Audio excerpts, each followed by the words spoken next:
Bonjour, nous sommes le mercredi 22 janvier 2025 et le sujet est la polémique autour d'une ministre concernant la taxation des retraités qui peuvent se le permettre pour financer le trou de la sécu. Encore, au lieu de chercher à faire des économies, ils essayent de pomper le plus de fric possible partout.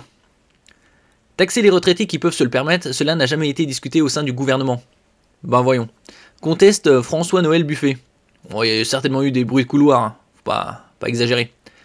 Les ministres du gouvernement Bayrou sont loin d'être tous sur la même longueur d'onde. Ouais, c'est pour ça que ça tourne en rond.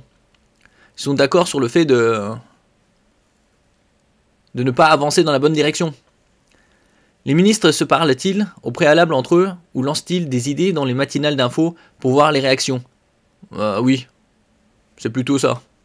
On peut légitimement se poser la question, à voir la valse des ministres qui font des propositions ces derniers jours sur le budget et l'épineuse question du financement, du grand âge et de la dépendance. Le but étant de proposer de nouvelles taxes afin de pomper le plus de fric, plutôt que de faire des économies et de réduire son train de vie de ministre.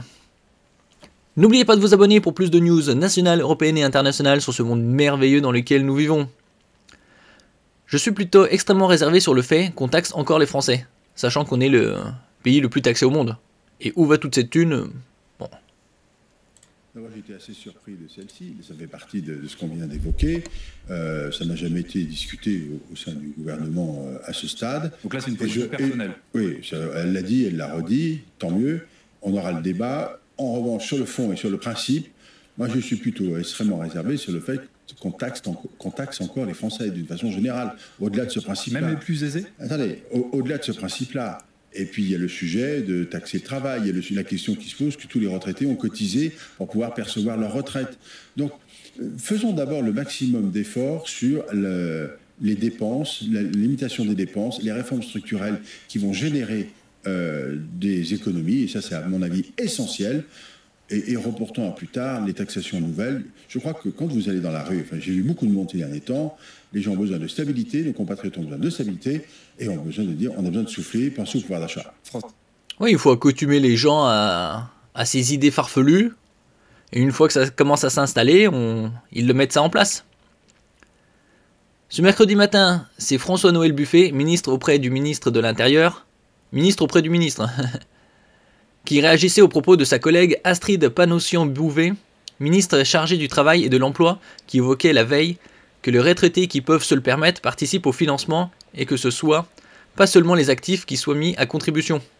Oui, ces retraités-là, ils partiront probablement de France. Ce week-end, Catherine Vautrin, la ministre du Travail, de la Santé et des Solidarités, relançait la piste d'une nouvelle journée de solidarité, soit 7 heures travaillées en plus, mais pas payées, permettant de dégager 2 milliards. Ils ont qu'à proposer aussi tout le mois d'août, tout le monde en vacances, personne n'est payé. Là, c'était ici. Taxer les retraités aisés, je trouve cela scandaleux d'un point de vue démocratique, indique Emmanuel Bompard et les filles. Il n'y a pas qu'eux qui se trouvent ça scandaleux, mais bon. Avec le temps, il faut faire des efforts. Tout le monde doit contribuer et ça passera, plus tôt ou tard.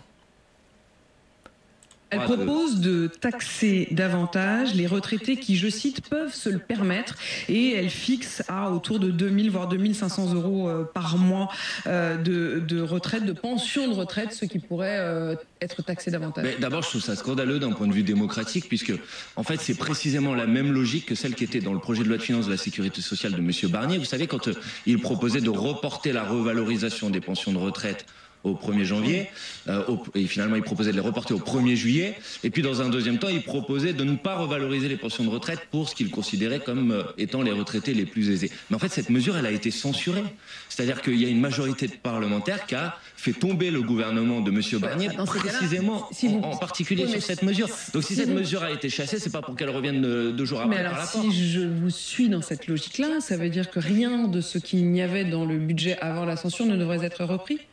Non, je dis que les points qui ont été manifestement les points qui ont conduit à la censure du gouvernement de Michel Barnier, d'un point de vue démocratique, on peut quand même considérer qu'il ne s'agit pas aujourd'hui de venir les ramener.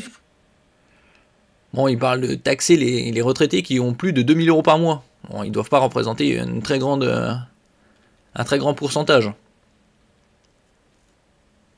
Ça reste tout de même scandaleux.